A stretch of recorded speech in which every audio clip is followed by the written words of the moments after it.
Israel has allowed much-needed food aid to flow into Gaza as the first phase of its ceasefire with Hamas continues to hold.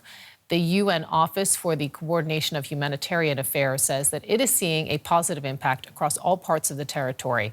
But with the next phase of the ceasefire still in doubt, many Palestinians worry the relief is only temporary. It's been almost a month since Gaza's 20-point peace plan came into effect.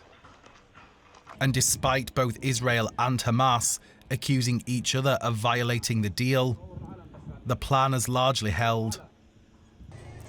Here in Han Yunis, there are at least fresh vegetables available, though many say prices fluctuate rapidly and they have little to no money left and a sense of foreboding about the months ahead. Today we don't have the basic necessities. Meat isn't available and chicken isn't available either. As for vegetables, it's unpredictable. Sometimes the price goes up and sometimes it comes down. The situation is hard. By God, brother, the situation is hard.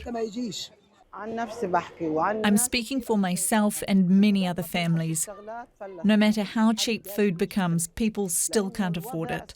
During the war, we spent everything we had just to survive when prices were high and goods were scarce.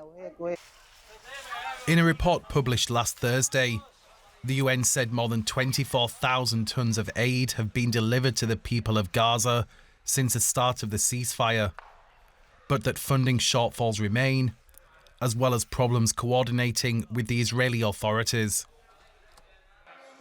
We have distributed food parcels to around 1 million people across the Gaza Strip, but to continue to expand operations to the level required and the level that we have committed to, we really need more access, more border crossings to be opened, and more access to key roads inside Gaza.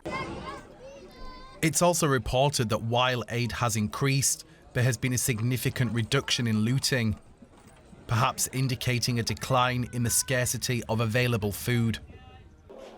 But there are lingering questions over a lasting political solution, bureaucratic hurdles still faced by NGOs, and the future of funding for the people of Gaza. And for more, let's bring in Sarah Davies. She's with the International Committee of the Red Cross, focusing on Israel and the occupied territories. She joins us from Jerusalem. Sarah, the UN says that aid deliveries have increased but remain well below what is needed.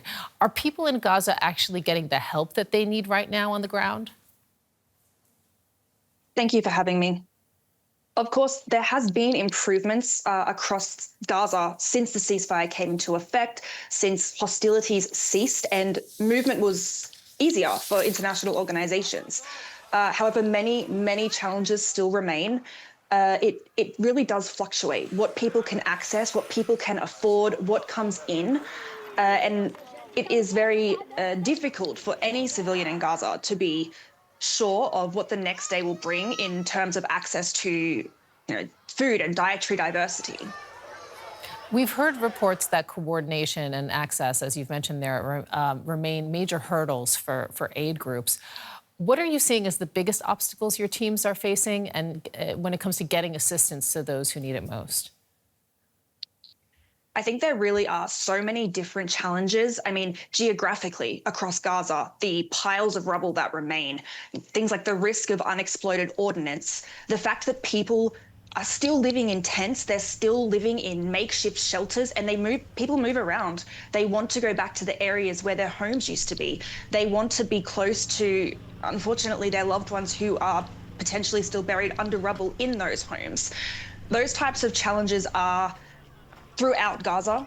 There are, of course, logistical and administrative issues as well. And what is really, really needed is a very structured and cohesive approach to the wide range of needs that currently exist. Israel is saying, for its part, that it's meeting its obligations. It's pointing to hundreds of aid trucks that are allowed in each day. Does that reflect what you're seeing there on the ground? We have seen an increase in aid items, absolutely. But the needs have existed across Gaza for so long and are so deeply entrenched. And There are immediate needs that civilians have. There is the food, safe water, things like shelter and warm clothes for the coming winter. But there are also the long-term needs, things like infrastructure has been damaged, it has been destroyed. Electricity and water and wastewater networks, they need to be repaired. This is going to be a very long-running reconstruction and rehabilitation process, and the amount of aid entering, the amount of commercial goods entering needs to reflect that. Can you give us a sense, I mean, because you know, the ceasefire has now been in place for several weeks. Can you talk with us about how the conditions are actually evolving and how you're seeing it make a difference for civilians there? It has definitely made a difference to the lives of civilians who no longer go to bed at night in their tents wondering if their families will be killed overnight due to hostilities.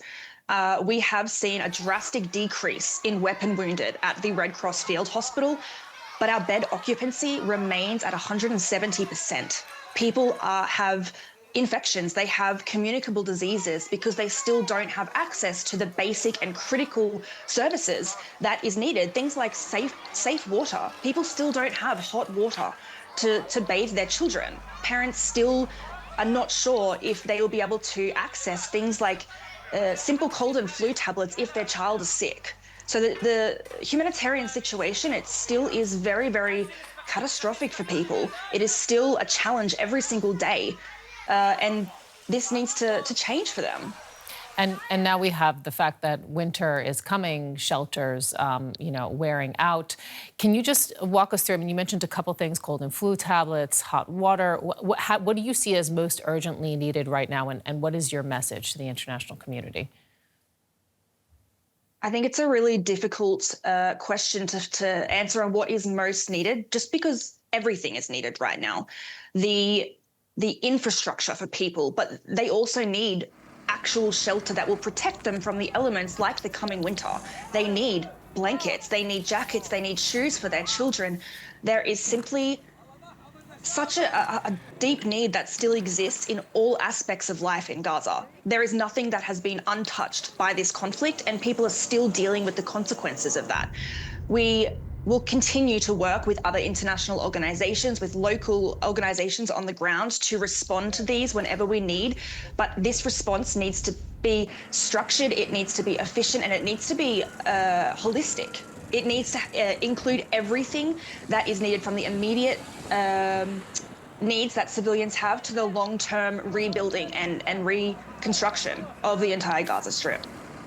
Sarah Davies with the International Committee of the Red Cross, thank you so much. Thank you.